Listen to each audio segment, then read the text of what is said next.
Shabbat Shalom, everyone. Hope you're having a blessed day today. Beautiful, sunny Melbourne day, which is not usually. Yes, so we have new Shabbat today and praying with everything that's going on with the virus, not so much virus, pandemic, uh, the whole thing with seizing power and taking our rights and all that sort of beautiful stuff that is going on in the media and um, all our surroundings, people taken in by police and abused and all that wonderful stuff that happens all around us. And as Solomon wrote once, there is nothing new under the sun. What has been will be again. And so um, we were praying and pondering on these the things that have happened, and asking Abba for some direction as to what he expects of his people to do. And so today is going to be a short message, I think. Mainly, I want to concentrate on the book of Matthew, the words of our Messiah Yeshua, for telling us of the things that will come to pass and all the wonderful things that we need to be aware of as we approach uh, the return of our Messiah. So we're going to start in Matthew 23. We're going to start on verse 33. So Yeshua is um, rebuking the Pharisees and the Sadducees um, from verse 29, chapter 23, verse 29, Matthew onwards. So we're up to verse 33 now, and he says to them the following. We're just going to read a fair bit today, so stay with me.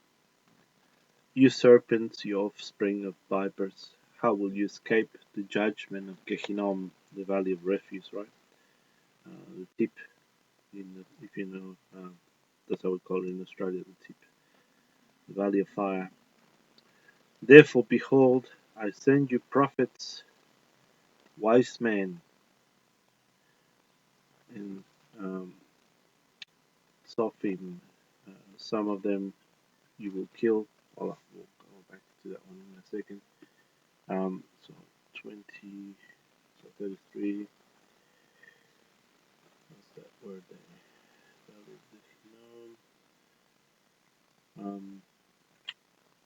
So Sophim is the word, Hebrew word for scholar. So Yeshua is telling them, I send you the prophets, Nebi'im, and the wise men, and the scholars, the Sophim.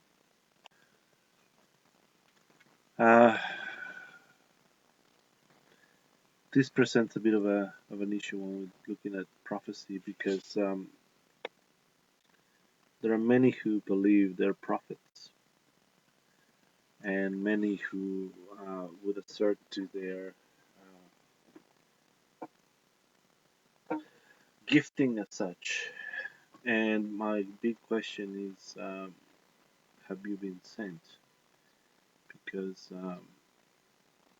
this is Yeshua saying that he has sent to his people, in this case the Jews at the time, these people who were wise men, prophets, and scholars.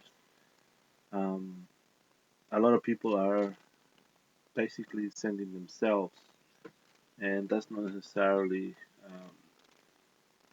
they're not necessarily coming in the name of Yeshua. They're coming in their own name, in their own reputation, in their own power, in their own authority, not in the authority of Yeshua. And the Father warns us that in the last days there will come many.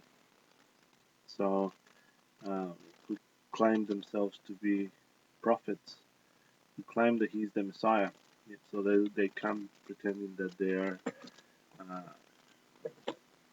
coming in Yeshua's name, but they come in their own name instead, and they will deceive men. Anyway, we'll get to that in a second.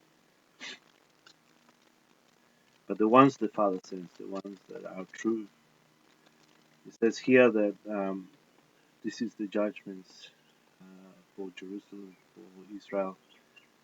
These are sent to the house of Judah, right? So it says that they will be killed and crucified. Some will be scourged or beaten up in the synagogues and persecuted from city to city. Now we saw the fulfillment of all this stuff in the period of the first 500 years, I think, after the death of Messiah, especially from the destruction of the temple in 70 AD onwards, the Crusades and all that sort of stuff, with the not just the Jews but also the Roman Catholics with the banner of Constantine and the Roman emperors, Caligula and all those guys destroying the believers and the true faith, trying to anyway. Just bear with me a second. Okay. And Yeshua says, most assuredly I tell you, all these things will come upon this generation. This is the generation that he was in. So verse 35 says, you might come all, sorry, you persecute them. See that on you may come all the righteous blood shed on the earth, from the blood of Abel, to the blood of Zechariah, son of Berechiah, whom you killed between the sanctuary and the altar. This is again to the house of Judah. So all the righteous blood that was spilled by big brother Judah um, was judged on that generation. Most assuredly I say to you, all these things will come upon this generation. Jerusalem, Jerusalem, who kills the prophets and stones those who are sent to her. How often would I have gathered your children together, even as a hen gathers her chicken under her wings, but you would not let me, in other words. Behold, your house is left to you desolate. Well, the husband died, right? So she became a widow, and her children were scattered to the four corners of the earth, just as it happened with Israel earlier on. For I tell you, you will not see me again from now on until you say, and this is the famous one that everybody quotes, Baruch haba b'shem Yehovah or Adonai, whichever way you want to say it, Baruch haba b'shem Adonai, blessed is he who comes in the name of the Lord, until you recognize Yeshua back, basically, and then things will begin to be restored. Now this was prophecy to the house of Judah. Now chapter 24 deals more with the rest of us, with the rest of the world, and how things pan out for the rest of us. And we saw a fulfillment of chapter 23 there for Israel, for the house of Judah, with Second World War, and all the kings that got rid of all the Jews from their lands and sent them abroad. That's how we came to have so many Hebrew roots back in South America, because of the King of Spain kicking out in the 1700s 3 ships full of Jews led by another Jew, Christopher Columbus, and taking them all to South America.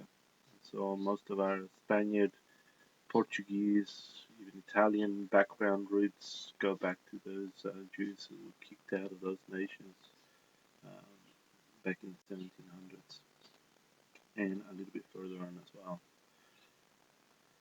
And then we have the whole genocide that happened with Hitler and Mussolini and all those guys. And yeah, so that's how we have that chapter 23 fulfilled in many ways. Not a pleasant thing, not a nice thing to remember, but that's what happened. Nothing escapes um, God's judgment one way or the other. Now, what's rest for the rest of us? What's left for us? Chapter 24. Let's read. Yeshua went out from the temple and was going on his way. His Talmidim, or his students, came to him to show him the buildings of the temple.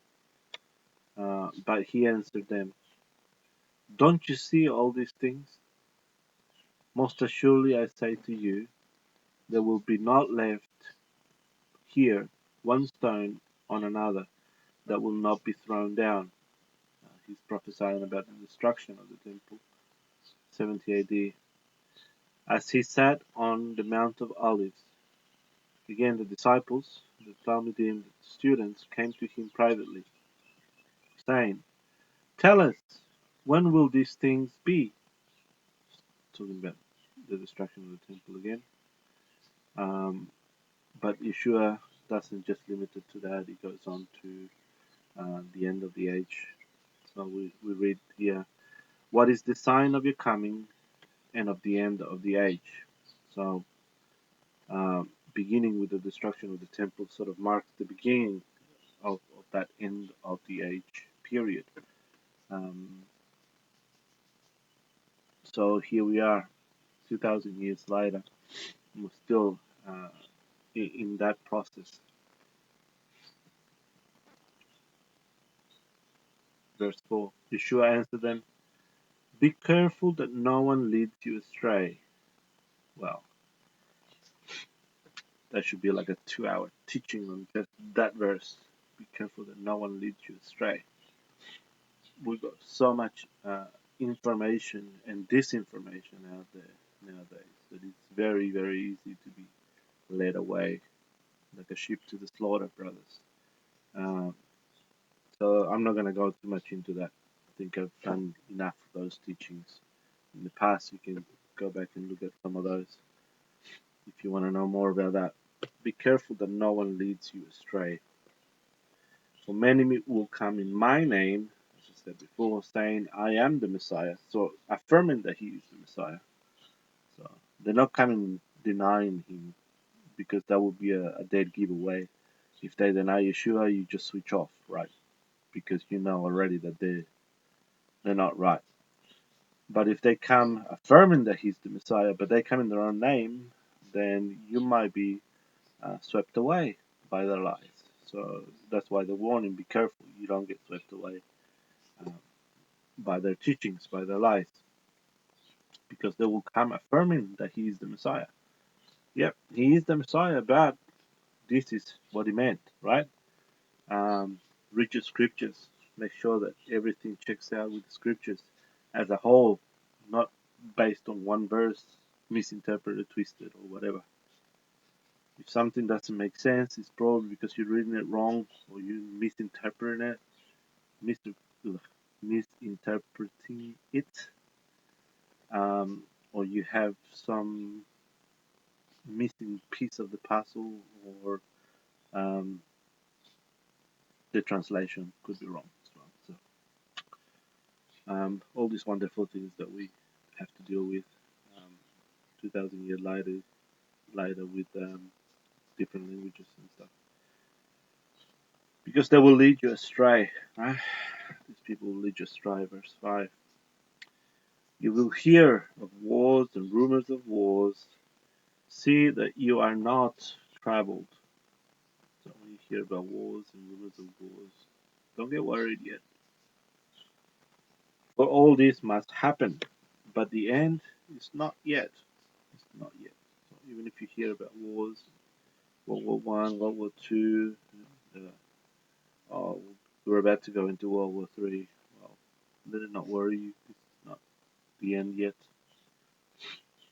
For nation will rise up against nation, and we've seen that time and again. And kingdom against kingdom, yep.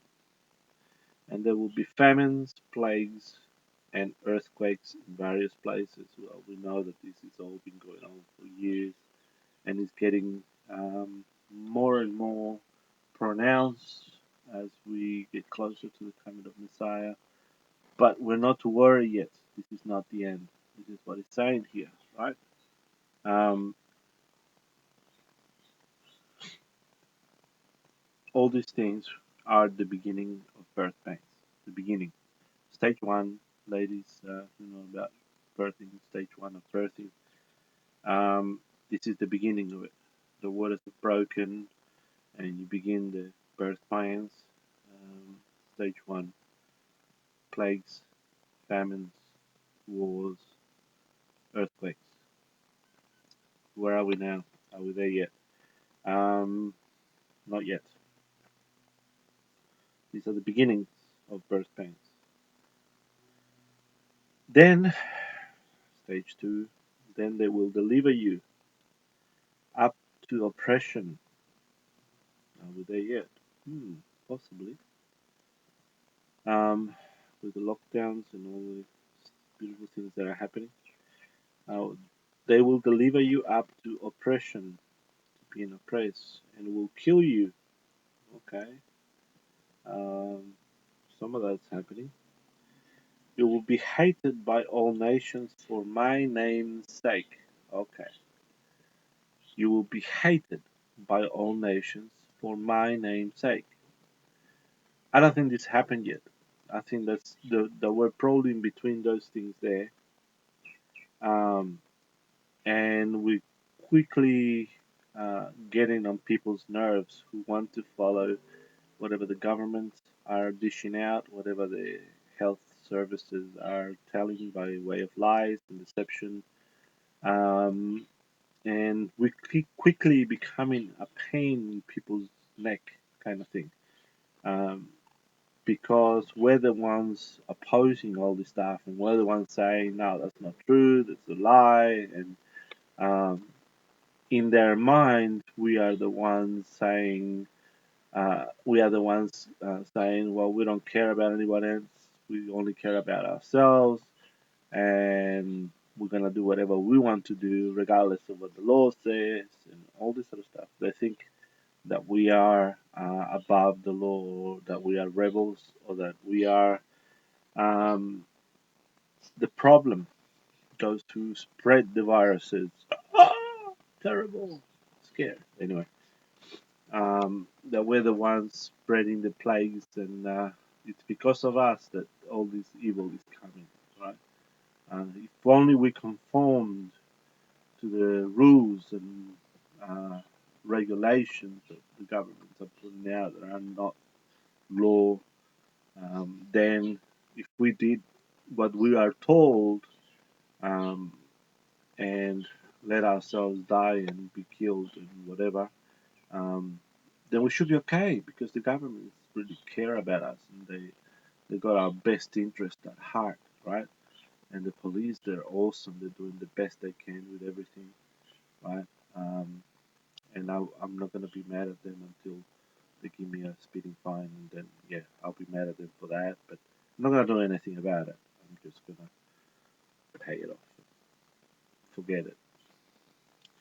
Um, anyway, so just sarcastically, you know, we are getting on people's nerves because we are doing what is right. We are doing righteous acts. We are upset about the fact that they're taking our liberties which God Himself gave us, which God Himself didn't choose to take from us, right? Even though He was God, He gave us that free will, and that's how we ended up in this mess. But He never overrode, He never went against our rights that He gave us, right? To be free to choose, to be free in the land that He put us on. So because we are believers, archaic uh, that archaic religion the Bible teaches, um, because we stand up for marriage and for our children and for the murder of those children that are being murdered by masses all around the world. That we are the ones that are opposing the new world human order, right?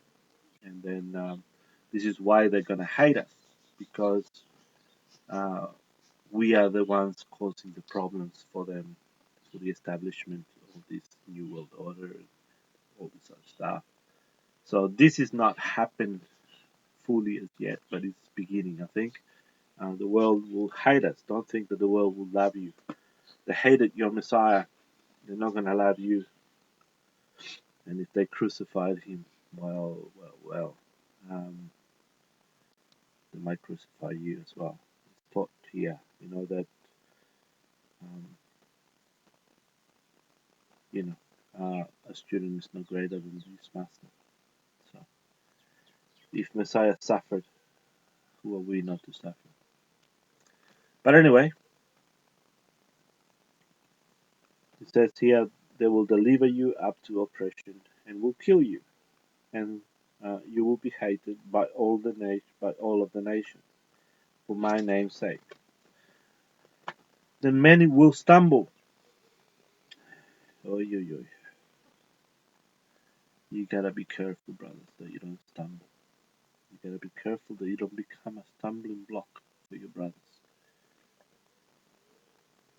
Many will stumble and will deliver up one another.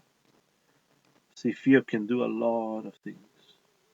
And if they come to you and hold you hostage and say, well, unless you tell me where they are, unless you tell me what they're doing, um, you will face the consequences. You will be killed. You will be stoned. Whatever.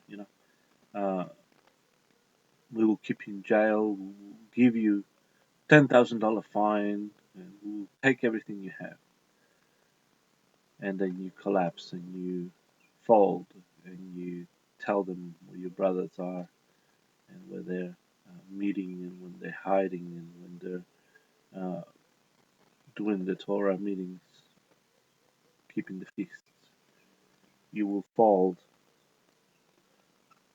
and you will give up your brothers. That's what stumbling is. You will give up your brother. You will stumble. It's an error.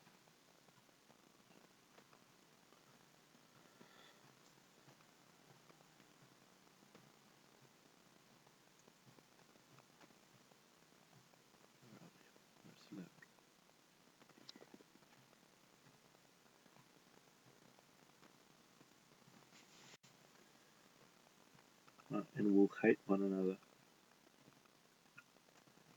That's part of it. They'll convince you that their way is the right way. And if you can't see that this is a problem, if you are happy to do whatever they say, eventually you will succumb to their lies. If you don't have a moral, uh, spiritual compass inside you that says what's happening is wrong, if you don't have something inside you that shakes you and makes you mad when you see a young woman being abused and her child ripped from her hands by the powers that be because she's walking along the road with a t-shirt with some writing on it, and there's something wrong inside you, and eventually you will succumb and you will end up hating your brothers because you will fall, because there is nothing in you that tells you that what's happening is wrong. So I doubt very much that the Spirit of God is working in you, in your heart, if this is the case, because unrighteousness should make you at least mad inside, should make you pray, if nothing else. I'm not saying go out to the streets and start fighting the police and all this other stuff, but at least it should make you pray and ask the Father to have mercy on this land and on the people that are being abused and hurt. unrighteously. So if that doesn't shake you, if none of these things, those unrighteousness don't bother you, if what happened with the Jews don't bother you, um, then you have issues, brother. I think you might stumble when the time comes. Many false prophets, says here, verse 11, will arise and will lead many astray. Like I said before, there will be prophets that come in their own power, saying that the Messiah is the Messiah, affirming the Messiah, but they come in their own authority. And these prophets, prosperity preachers, and stuff like that, will lead many astray. Because lawlessness will multiply upon the earth, because lawlessness will multiply. Verse 12, the love of many will wax cold. And this is I've heard a lot of preachings about this one verse, right? But I think it's important to understand that it is because of lawlessness, because people will refuse to keep the Torah of God, because people will refuse to adhere to God's righteous words. Right? I've heard it said many times, the law's been done away with. The more I read the scriptures, the more I realize it's not. But beyond that, even as a Christian who believes the law has been done away with, there are things that don't make sense, right?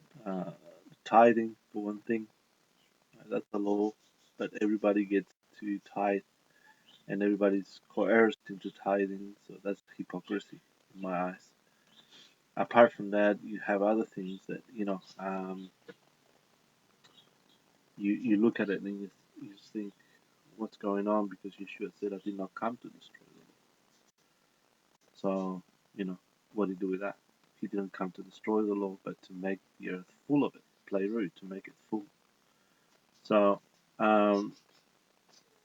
when you think of those concepts, you think, well,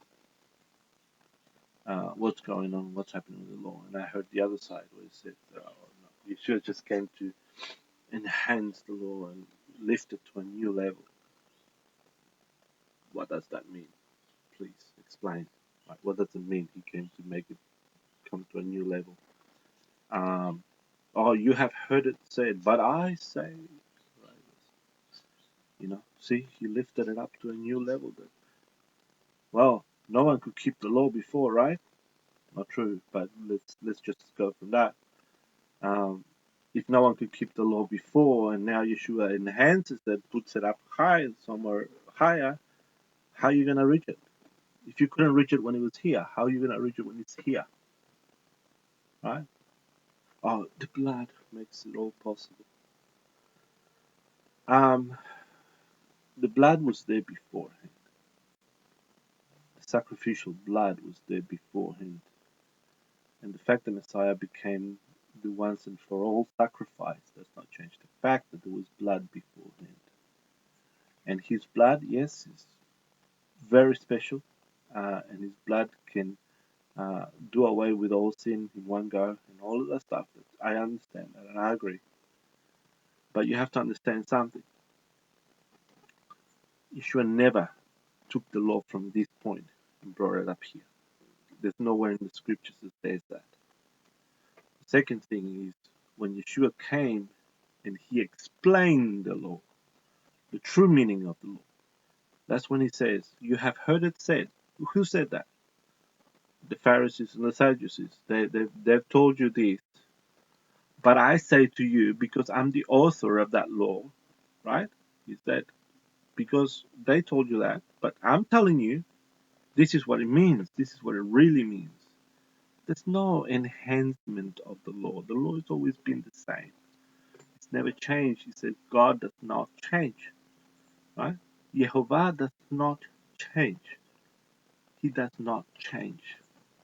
So if he does not change, how do we say that the law has changed, that the law has been taken away? It's always been the same. And if we look in the millennial reign, they're keeping the feast. They are listed in Leviticus 23. They're doing the same things. Yeshua even chooses Levites from among his brethren. So if you think the Levites are out, you're wrong. The Levites come back. He says he will choose them again. Why? Because he's going to restore temple service in the millennial reign. There's going to be temple service. You think, why? Why do we need temple service? Well, why did Paul need to go and do a Nazarite vow in the book of Acts after Messiah had gone? So you see, this is all the same things that these prophets who come in their own power. They will try to destroy God's law. They will come and teach you the wrong thing, because it says here, like we were reading just before, because of lawlessness, right? If you take away the law, what are you left with? Lawlessness. If you remove the law of God, what do you have? Lawlessness, right? I said, well, we haven't removed the law of God. Really? If God tells you the fourth commandment is to be remembered, to keep the Sabbath day a holy day, separate day to the rest of it, when He Himself kept it in the book of Genesis, before the law even was given, He was already telling you about the Sabbath day.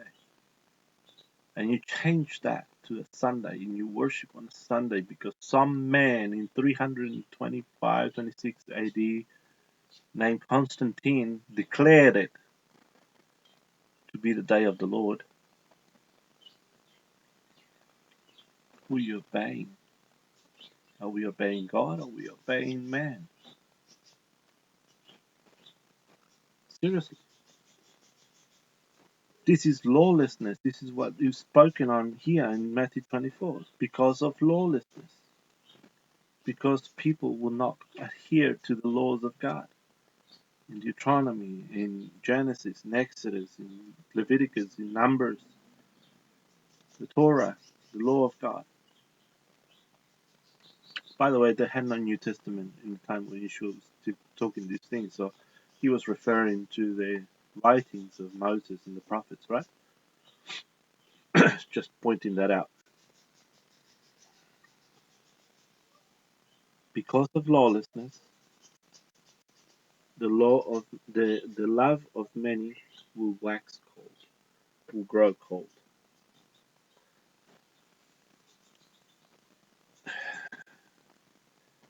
Love is something that only comes from an intimate relationship.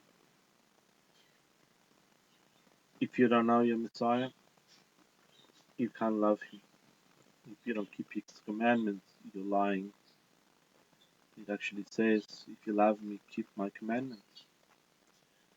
Like I said, there was no New Testament at that time. So he was talking about the commandments of Moses, the commandments from the scriptures, from Genesis onwards.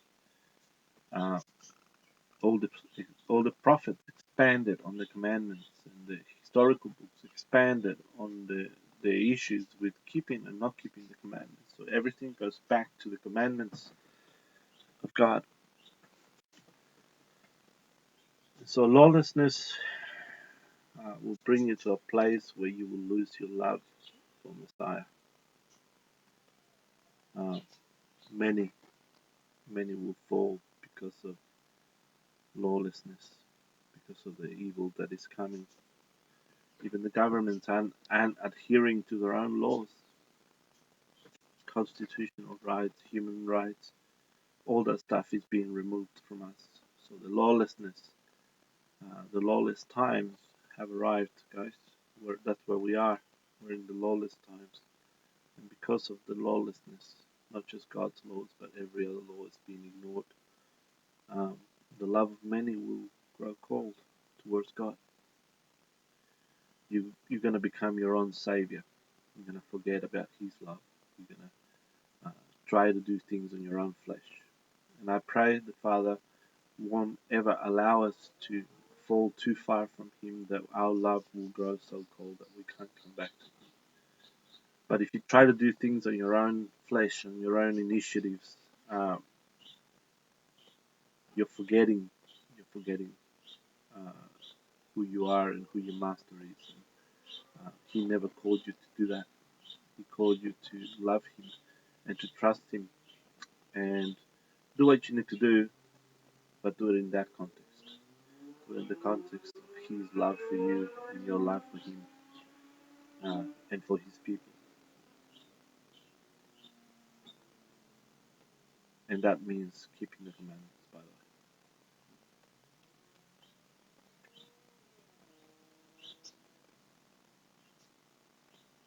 It says, but he who endures till the end, the same will be saved.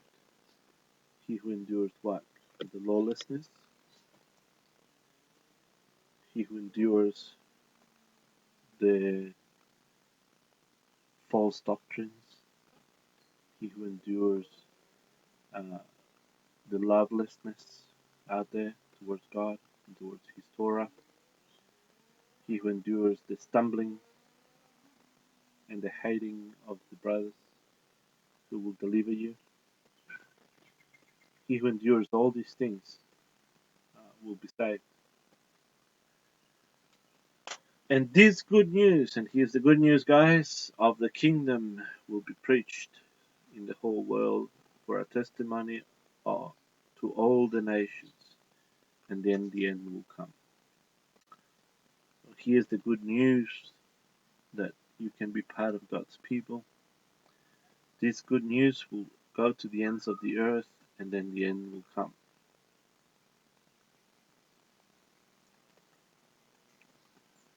So here we go, verse 15.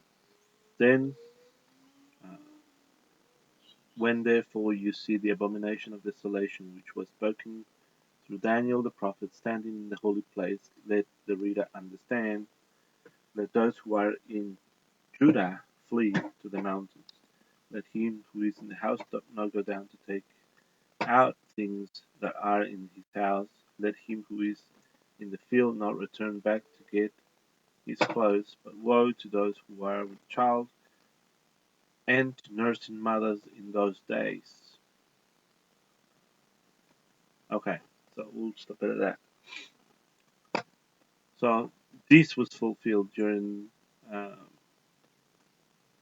destruction of the temple, 70 AD, when Antiochus came and tried to put the statue of Zeus in the temple and killed a pig in the altar.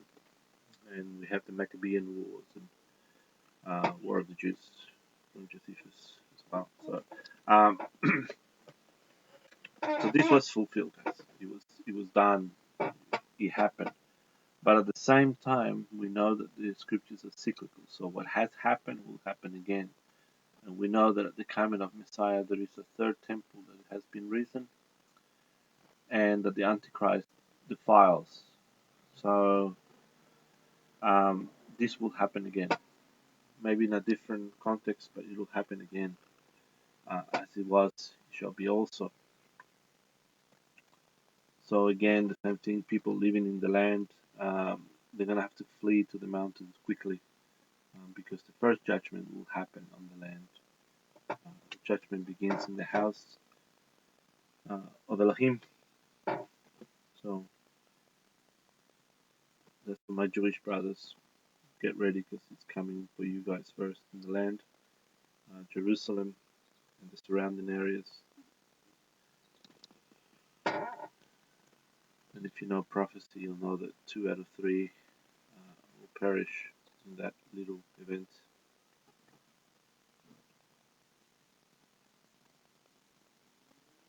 Um,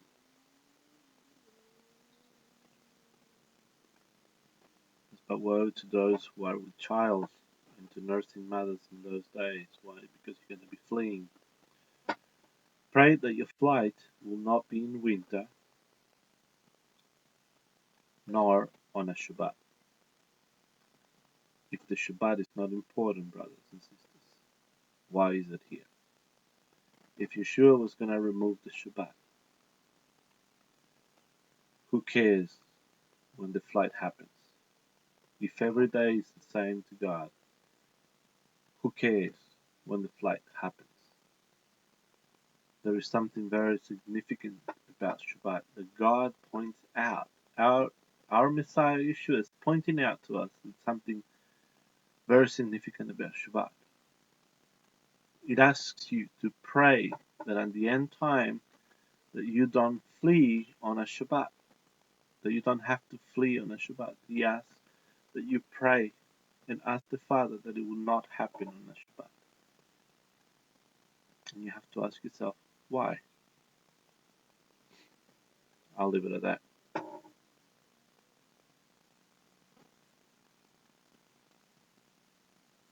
For there will be great oppression, such as has not been from the beginning of the world until now, nor ever will be. This hasn't happened, obviously. Unless those days had been shortened, no flesh would have been saved. But for the sake of the elect, those days will be shortened. Then if a man tells you, behold, here is the Messiah, or there, don't believe it. For there will arise false messiahs and false prophets, and they will show you great signs and wonders, so as to lead you astray, if possible, even the elect.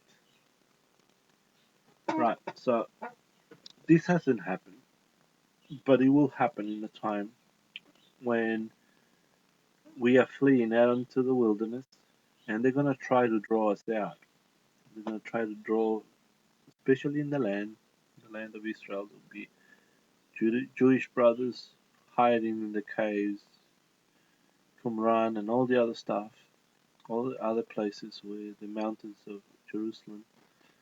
And while they are being cleansed, while God is executing judgments upon the land, His land, the bridal land, these people, servants of the Antichrist, will come out uh, and will perform great signs and wonders. So it's not that they're not going to have any power, they're going to be performing great signs and wonders so as to draw you out where you are hiding. Don't go there. Don't give in to that, because they will kill you. They will literally kill you and destroy you. They're drawing you out. They're going to deceive you. And this is something that my Jewish brothers need to be aware of. When you are told to flee, run to the hills and don't come back. Don't return until you are found by one of Messiah's angels, one of Messiah's messengers. Right? Don't give in to these false prophets coming out with great signs and wonders. He says, behold, I have told you beforehand.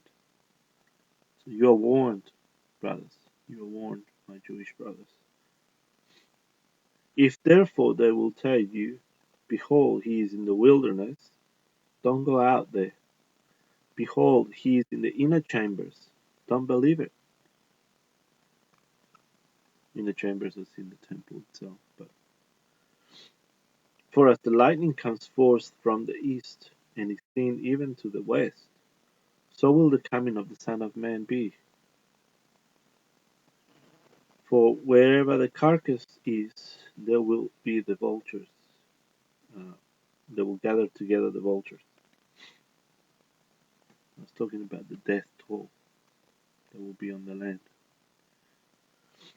But immediately after the opposition of those days, after the oppression of those days, the sun will be darkened. Okay, now we know he's coming, right? The sun will be darkened first, and the moon will not give its light. The stars will fall from the sky. So we'll have black skies, no lights, even in the daytime. This is a short period, by the way. This is all going to be a short period for our sake, for the sake of the elect. Yeah. But the sun goes dark, the moon goes dark, the lights of the stars will fall, and the powers of the heavens will be shaken. Then, only then, the sign of the Son of Man will appear in the sky. Then all the tribes of the earth will mourn, and they will see the Son of Man coming down on the clouds with the hurricanes, like in the first Exodus. Anyway, with great power and great glory. He will send out his messengers with a great sound of a shofar. Right? So you'll see the darkening, then you'll see the sign of man, then you'll hear the shofar blowing, and then you'll meet the messengers who are going to gather you from the four corners of the earth. And they will gather together his elect from the four winds of the earth, from one end of the sky to the other. Now, from the fig tree, learn this parable. Okay, so he's told you what's going to happen. Now he goes back and tells you, learn from the fig tree this parable. When its branch has now become tender and puts forth its leaves, you know that the summer is near, right? Those of you who do gardening, you know about this stuff. Even so, you also, when you see all these things, know that it is near, even at the door. Most assuredly I say to you, this generation will not pass away until all these things are accomplished. Heaven and earth will pass away, but my words will not pass away. But no one knows of that day and hour, not even the angels in heaven, but my Father only. Okay, so that's the betrothal thing, where the Father is the one who decides when the bridegroom returns, when he deems the bridegroom's house ready to receive his bride. For as the day of Noah were, so will the coming of the Son of Man. For as in those days which were before the flood, they were eating and drinking, marrying and giving in marriage, until the day that Noah entered into the ark, Teva, and they did not know until the flood came and took them all away. So will be the coming of the Son of Man. So people are not going to be expecting it. So it will happen in a place where everybody's going to think that they're ready, that they're in peace, that they got rid of those pesky people that uh, make trouble. So the world's going to be in relative peace according to their own understanding of that peace. Because we're probably going to be out in the country somewhere, hiding away, uh, trying to make the best we can with what we have given, um, in the midst of all the turmoil that has happened because of the lawlessness. And the rest of the world will be celebrating because they got rid of these pesky people that uh, keep pushing for their God given agenda. Anyway,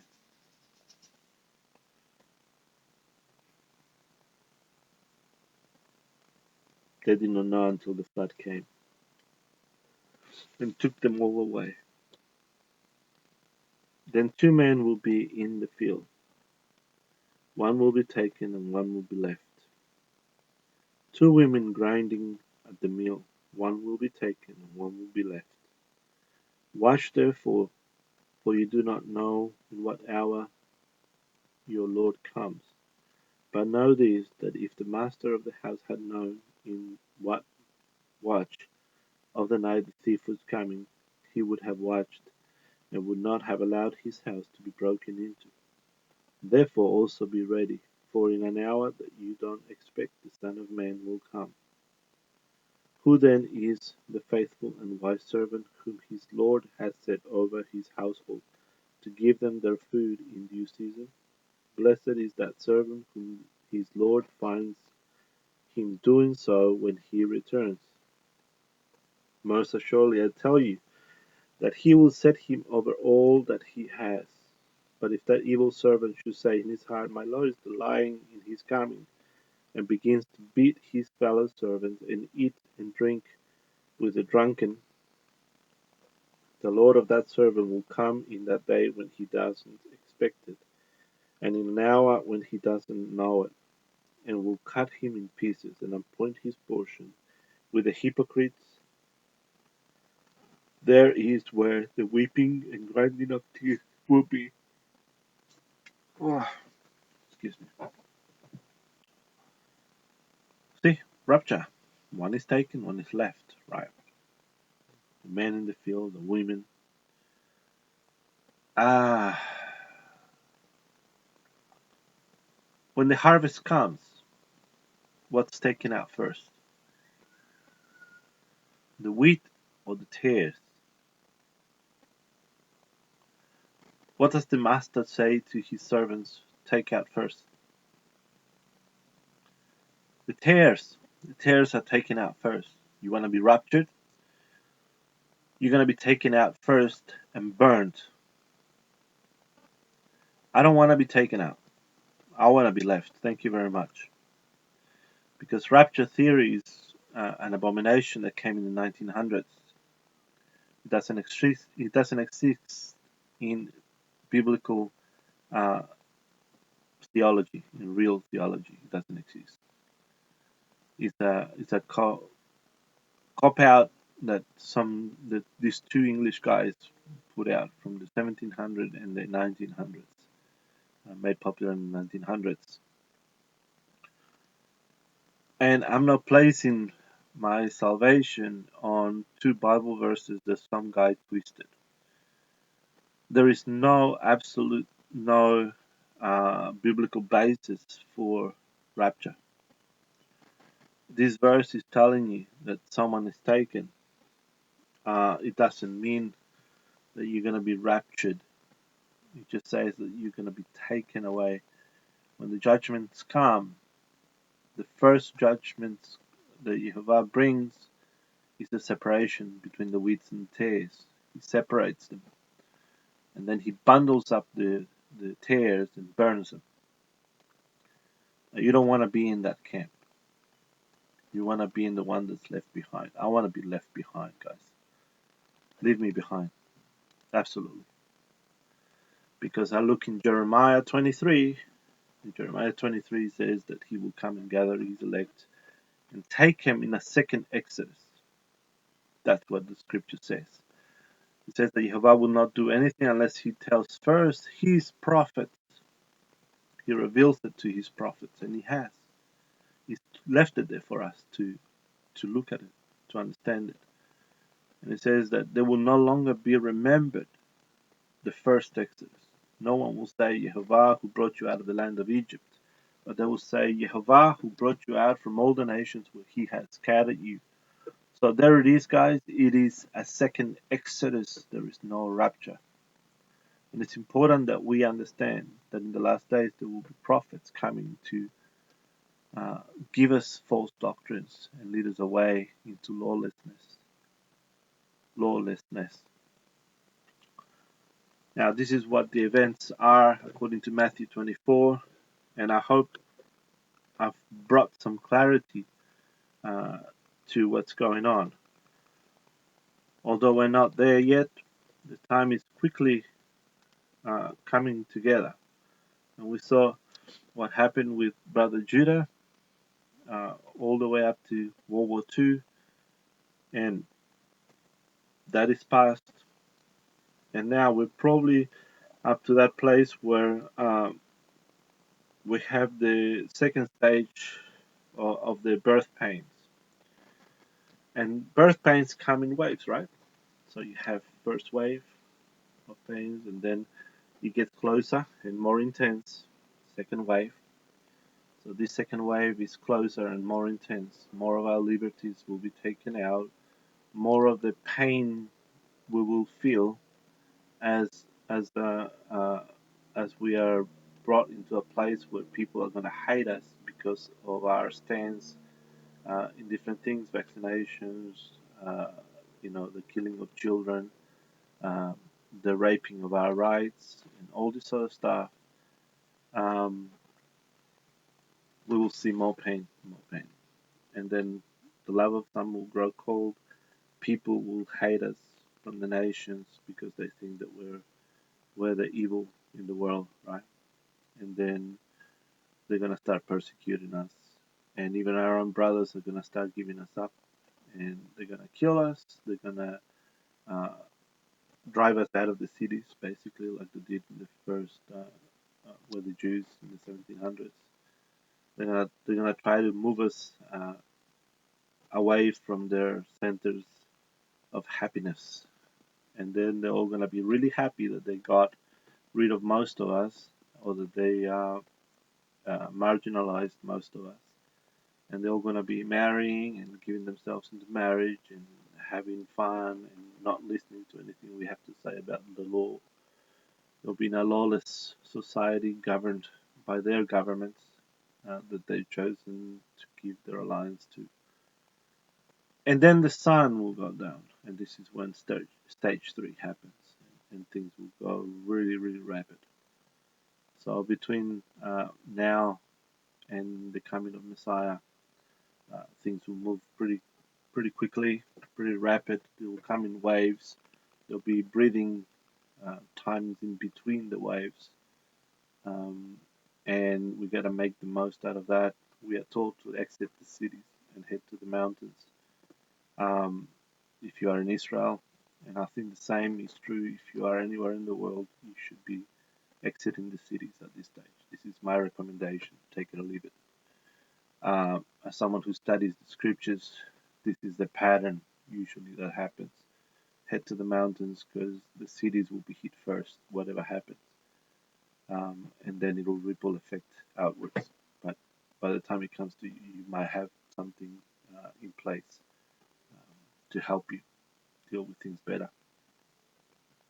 Having said that, we are not like those who fear, and our God will protect us and care of us and take care of us. Even if we die, we lose nothing. We are in His hands, and at His coming, we will resurrect with Him to execute judgments on the earth. Next thing that happens is the sun grows dark, the moon and the stars. So when that day happens, you know that we're in third stage, and at that point, um, we're ready to go. At that point, we're ready to go. So, brothers and sisters, I encourage you.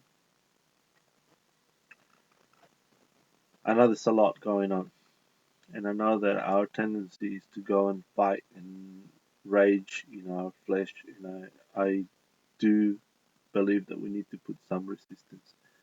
But in saying that, let us not be found fighting against God in the things that we do, uh, because these things will come to pass.